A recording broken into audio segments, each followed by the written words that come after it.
Everyone, कैसे हैं आप सब। एक बार फिर से आप सबका अनअकैडमी एक्सलेट यूट्यूब चैनल पे हम स्वागत करते हैं। इस शुभ दिवस पे सबसे पहले तो मैं आपको दिवाली की शुभकामनाएं देना चाहूंगा। A very very happy Diwali to all of you. आप सबको पता है चिल्ड्रंस डे भी है, so a very happy children's day also to all my dear students. आज हमारे साथ इस वीडियो में हमारे दो नन्हे मुन्ने गेस्ट जो हैं वो हमारे साथ हैं। अब सबसे पहले मैं आपको ये बता दूं कि इनको मैंने सेलेक्ट नहीं किया है। Unacademy team has randomly selected them.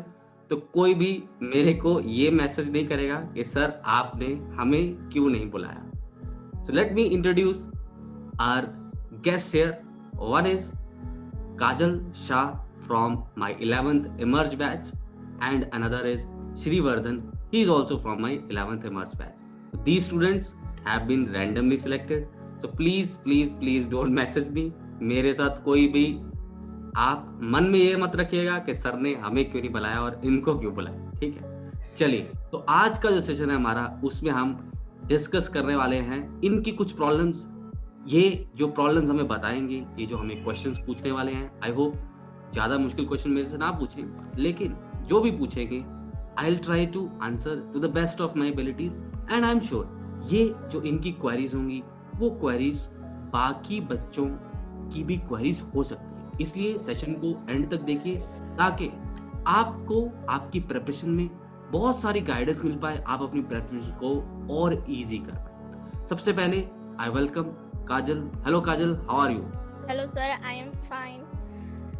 So how has been your preparation with Unacademy? First of all, tell me. Before we start asking, I'll ask few questions from you. So my preparation is good from Unacademy. Okay.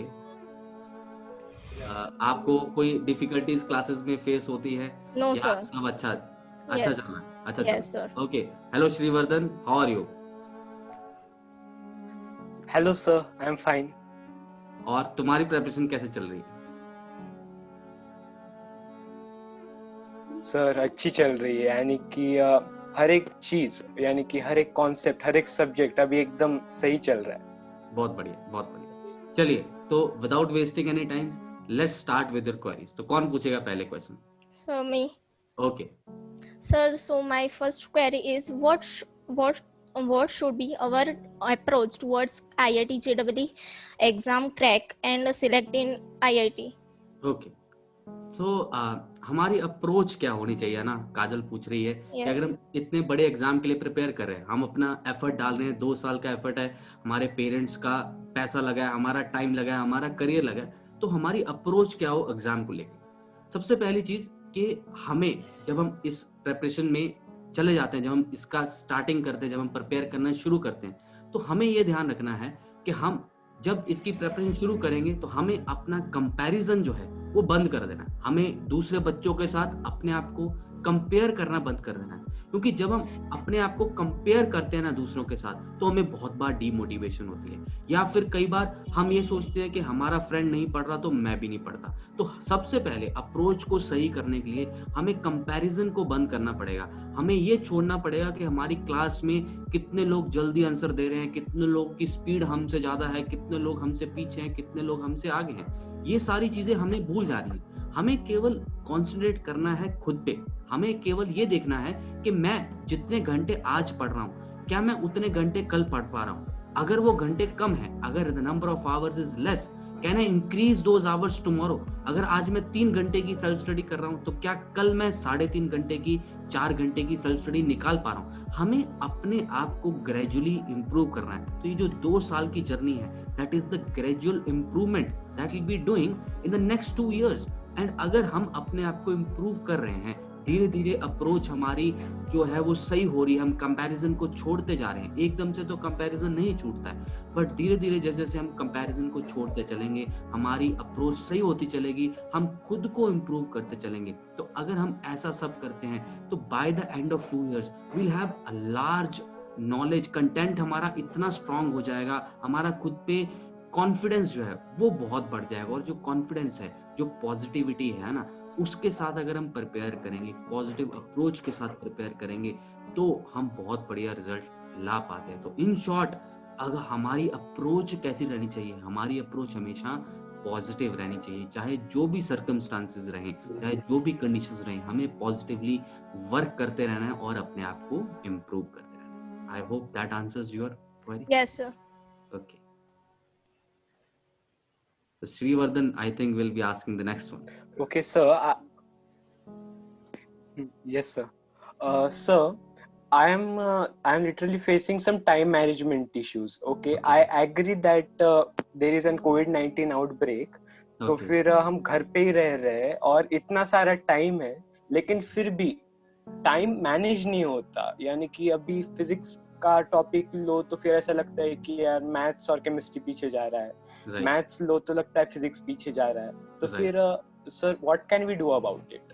Okay.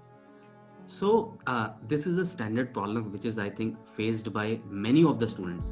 That is to manage their time. हमारे physics, chemistry, maths, chemistry में तो कहते हैं 3 subject हैं, physical, inorganic और organic, है ना? तो देखा जाए तो 5 सब्जेक्ट हो जाते हैं कई लोगों के कहने पे, तो मैं तो 3 ही मान के चलता हूँ, फिजिक्स, केमिस्ट्री और मैथ्स, ठीक है? तो देखिए इस पे क्या है, आपको अगर टाइम मैनेजमेंट करनी है, अगर आपको टाइम को सही तरह से यूटिलाइज करना है, तो सबसे बेसिक चीज है आपको एक रफ टाइम टेबल बनाना पड़ेगा। शुरुआत में पहले आप एक रफ टाइम टेबल बना लें। अब हमारी कई सारी क्लासेस होती हैं, टाइम टेबल बनाते बनाते हम कंफ्यूज हो जाते हैं कि यार आज अगर फिजिक्स की 2 क्लास हो गई तो मैं किस सब्जेक्ट में से वो टाइम निकाल के फिजिक्स की एक्स्ट्रा क्लास को दूं। जब टीचर एक्स्ट्रा क्लासेस रख लेता है तो हमारा खुद का टाइम टेबल जो है वो डिस्टर्ब हो जाता है और उसकी वजह से कोई ना कोई एक सब्जेक्ट जो है हमारा वो पीछे चला जाता है। तो उसको अवॉइड करने के लिए हमें एक फिक्स टाइम टेबल बनाना है। लेट्स से मैं दिन में आज 12 घंटे पढ़ने वाला हूँ। Let's say I am going to study for the 12 hours including my live coaching plus my self study. तो we will equally divide the time into the 3 subjects, that is 4 hours each. तो let's say आपकी 1.5 घंटा class है, चाहे आपकी 3 घंटा class है, चाहे आपकी 4 घंटा क्लास है, जितनी देर भी आपकी उस सब्जेक्ट की क्लास हो, आपने उस सब्जेक्ट को केवल उस दिन के टोटल आवर्स का 1/3 पोर्शन ही देना है। Let's say we are going to give only 4 hours, तो उसमें 1.5 घंटा हमारी क्लास होगी और बाकी 2.5 hours we are going for a self study. जितनी प्रैक्टिस हो पाए उतनी करेंगे, है ना? लेकिन अगर मान लो लेट्स से हमारे केमिस्ट्री की 2 क्लास हो रही हैं, तो केमिस्ट्री की अगर हमारी 2 क्लास हो रही हैं तो 3 आवर्स हमारे लेट्स से केमिस्ट्री में चलेगी, तो बस फिर हमारे पास 1 घंटा ही बचा। तो इस 1 घंटे में सर सेल्फ स्टडी नहीं हो पाती है, हमारी जो कंटेंट मिलता है वो हम सॉल्व नहीं कर पाते हैं। तो हमें अपने टीचर से डिस्कस करना है कि भाई आप रोज क्लास मत रखो। कोई भी टीचर रोज क्लास नहीं रखता है, स्पेशली 11th के 12th के बैचेस में ऑल्टरनेट डेज क्लास होती हैं। तो आपको अगर एक दिन आप सब्जेक्ट का आपको स्लॉट फ्री मिलेगा टाइम टेबल में, तो आप उसकी सॉल्विंग उस दिन करिएगा। तो ओवरऑल जो बैलेंस है ना वो आपको मेंटेन करना है। अगर हम ओवरऑल बैलेंस मेंटेन कर लेंगे तो आपके मन में जो परेशानी है कि मैं फिजिक्स करता हूं तो दूसरा सब्जेक्ट छूट जाता है, ये करूंगा तो वो छूट जाएगा, तो टाइम टेबल अगर बना होगा तो आई am sure you will not at all face any difficulty in managing all the 3 subjects and you will find time for your hobbies also। आप टाइम टेबल बनाएंगे तो आपके पास स्लॉट्स बचेंगे जिसमें आप अपना कुछ भी सिंगिंग, डांसिंग, जो भी आप करना चाहते हैं, जो हॉबीज फॉलो करना चाहते हैं, वो भी आप कर सकते हैं। Yes sir. Sir, I would like to ask one more question parallel to this. अभी आपने कहा कि हमको टाइम टेबल बनाना चाहिए, राइट? तो फिर हमें दिन में 3 सब्जेक्ट्स या फिर दिन में 2 सब्जेक्ट्स, यानी okay, I have got your query. See, the thing is कि अगर तो आप लेट्स से जैसे आप तो अनअकैडमी प्लस पे पढ़ लो तो वहाँ पे तो मोर और लेस हर रोज क्लासेस होती है ना। अगर एक दिन में 3 क्लास भी होती हैं, कई बार 4 भी हो जाती होंगी और 2 क्लास मिनिमम आपकी रहती हैं, तो मैं ये सजेस्ट करता हूँ कि सिंस आपके पास पूरा दिन है तो एक दिन में अगर आप 2 ही सब्जेक्ट पढ़िएगा तो आपके 6-6, 7-7 घंटे पर सब्जेक्ट चले जाएंगे, तो that will bring boredom in you. आप 2 सब्जेक्ट के ऊपर ही रहेंगे और तीसरा सब्जेक्ट आपको ऐसा फील होगा कि लैग कर रहा है ना। लेकिन कुछ कोचिंग होते हैं जिनमें एक दिन में 2 क्लास लगती हैं। अगर तो आपकी कोचिंग में एक दिन में 2 क्लास है, लेट्स से आज तुम्हारा फिजिक्स और केमिस्ट्री है, कल तुम्हारा केमिस्ट्री और मैथ्स है, फिर तुम्हारा मैथ्स और फिजिक्स है और अगले 3 दिन भी ऐसा है, तो जिनको तो वैसी कोचिंग है जिनके तो 2 क्लास है ना, वो लोग क्या कर सकते हैं, वो लोग एक दिन में 2 सब्जेक्ट कर सकते हैं। भाई जिनकी आज क्लास है वो वाले सब्जेक्ट आज हम करेंगे, सिंपल सा टाइम टेबल है। लेकिन जिनके 3-3 क्लास लग रही है, जैसे जिनके बहुत सारे क्लासेस हैं, 3 भी लग सकती हैं, 4 भी लग सकती हैं, जैसे तुम लोगों के है ना, अगर पर्सनली मैं तुम्हें आंसर करूं तो I would say you should study all the 3 subjects every day, है ना। उससे क्या होगा, तुम तीनों सब्जेक्ट के साथ टच में भी रहोगे और तुम्हें ऐसा भी फील नहीं होगा कि कोई सब्जेक्ट तुम्हारा पीछे जा रहा है। जैसे आज तुमने अगर फिजिक्स और केमिस्ट्री पढ़ा तो तुम्हें लगेगा यार आज मैथ्स तो पढ़ा ही नहीं हमने सारा दिन, तो that will not happen. And since तुम्हारी हर रोज क्लास हो रही है ऑलमोस्ट सब सब्जेक्ट की, तो definitely you should have all the 3 subjects in your timetable every day. Yes, sir. Thank you, sir. Okay. So my next question is, how many hours to self-study per subject daily? That I already answered in the previous question also. I think ideally 1.5 hour class daily and 2.5 hour for self study. Let's say अगर class नहीं है उस दिन, तो उस दिन आप self study को 3.5 hour या 4 hours तक पिक कर सकते हो ना। मोर और लेस 12 आवर्स की डेली स्टडी हमारी होनी चाहिए, उसको आप इक्वली डिवाइड कर लेंगे तो अकॉर्डिंगली अगर क्लासेस ज्यादा हो रही हैं, लेट्स से आज मैथ्स की 2 क्लास है तो 3 घंटे क्लास में चलेंगे, तो उस दिन 1 घंटा सेल्फ स्टडी। अगर एक ही क्लास है तो उस दिन हमारे पास 2.5 आवर्स सेल्फ स्टडी, और अगर क्लास नहीं है तो उस दिन हमारे पास 4 आवर्स की सेल्फ स्टडी बच जाएगी। That's Okay, Yes. sir. Okay. Okay, sir. So my next question is, जब हमारी अब 11th खत्म हो जाएगी, राइट। तो फिर हमारे पास 11th का एक पूरा सिलेबस होगा और 12th का भी न्यू सिलेबस होगा। तो फिर जब हम 12th का सिलेबस कर रहे होंगे तो फिर 11th के सिलेबस की रिवीजन कैसे करें? Right. That is a very good question. इतने क्वेश्चन तुम सोचते कैसे हो, बहुत बढ़िया। तो देखो यहाँ पे क्या है हमारे पास कि अगर हम देखिए आपका सिलेबस लेट से दिसंबर में खत्म हो रहा है ना, आपके बैच का मैं दिसंबर में खत्म कर रहा हूँ। लेट से आप कहीं और पे पढ़ रहे हैं, जो बच्चे हमारे व्यूअर्स देख रहे हैं, मान लो आपका सिलेबस जनवरी में खत्म हो रहा है, तो एक रिवीजन तो आपको 11th के सिलेबस जब भी खत्म हो रहा है और 12th शुरू होने में कुछ गैप रहता है, हर कोचिंग पे 1 महीने का मिनिमम गैप रहता है ना। तो अगर आपके पास वो गैप है तो पहले तो आप उस गैप में बहुत अच्छे से रिवीजन कर लें सारे चैप्टर्स को, क्योंकि वो टाइम दोबारा नहीं मिलेगा। ठीक है, वो उस टाइप की रिवीजन दोबारा 12th में तो कभी भी नहीं हो पाएगी जो रिवीजन अब हो पाए, क्योंकि अभी आपके पास केवल 11th का समय है ना, 11th का सिलेबस है और 11th ही आपने पढ़ा है, 12th शुरू नहीं हुआ होगा, तो that is the period, that is the golden period when you can revise all the concepts that you studied in 11th and master your weak areas, उनको भी स्ट्रॉन्ग बना सकते हैं। अब जब 12th शुरू हो जाएगा तब 11th को कैसे मैनेज करते हैं, मैं पहले बताऊंगा कि तुम लोगों का मैं मैनेज कैसे करवाने वाला हूँ ना। तो प्लस पे जनरली हम क्या करते हैं, जैसे आप पिछले बैचेस को देखेगा तो हम साथ में पैरेलली रिवीजन कोर्सेज में चलाऊंगा 11th के लिए आप लोगों के लिए ना, क्योंकि प्लस पे तो एक सब्सक्रिप्शन के साथ आप कोई भी कोर्स अटेंड कर सकते हैं, कोई ऐसा ऑफलाइन कोचिंग की तरह तो है नहीं कि भाई जिस बैच में हम उसी बैच में जाएंगे, आप तो कहीं पे भी जा सकते हैं। तो इंडिविजुअली हमारी पैरेलली रिवीजन चलती है ना, तो वो रिवीजन जो मैं करवाता हूँ, अगर हमारी 3 दिन क्लास है, लेट्स से मंडे वेडनेसडे फ्राइडे, तो वो रिवीजन ऐसे चलेगी ट्यूसडे थर्सडे, है ना, 2 दिन चलेगी वीक में, let's say Tuesday Thursday Saturday हो गया, या ट्यूसडे थर्सडे संडे भी हो सकता है ना। तो डिपेंडिंग ऑन कौन सा चैप्टर चल रहा है, अगर 12th का मुश्किल चैप्टर चल रहा है तो 11th की रिवीजन को थोड़ा कम समय देंगे, अगर 12th का इजी चैप्टर चल रहा है तो 11th की रिवीजन को पैरेलली ज्यादा समय देंगे। दैट इज द अप्रोच, है ना। अगर आप ऑफलाइन में भी पढ़ रहे हो, लेट्स से आपका इंटीग्रल कैलकुलस चल रहा है, एक हैवी टॉपिक है ना, तो हैवी टॉपिक के साथ 11th के किसी लाइट टॉपिक की रिवीजन कर लेना। जैसे साथ में हमने let's say complex number revise कर लिया, परमुटेशंस रिवाइज कर लिया, स्ट्रेट लाइंस रिवाइज कर लिया।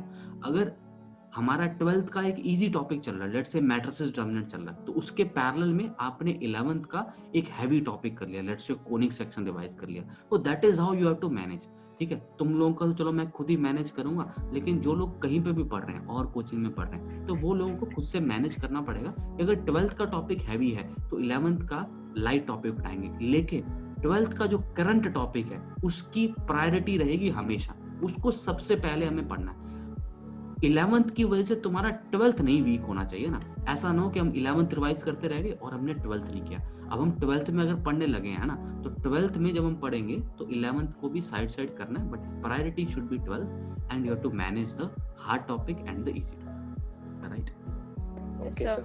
Yes, sir. Okay, what else? No, sir. No query? No doubt. No. All queries are done? Yes, sir. Yes, Sir, sir. any query that you have? Okay. Sir, just one more. हाँ. Sir, but how to revise? How to Means, revise. अच्छा, Yes. इसमें revision क्या करेंगे, देखो सबसे पहले class notes revise करेंगे, ये तुम्हारी लेयर 1 की रिवीजन होगी।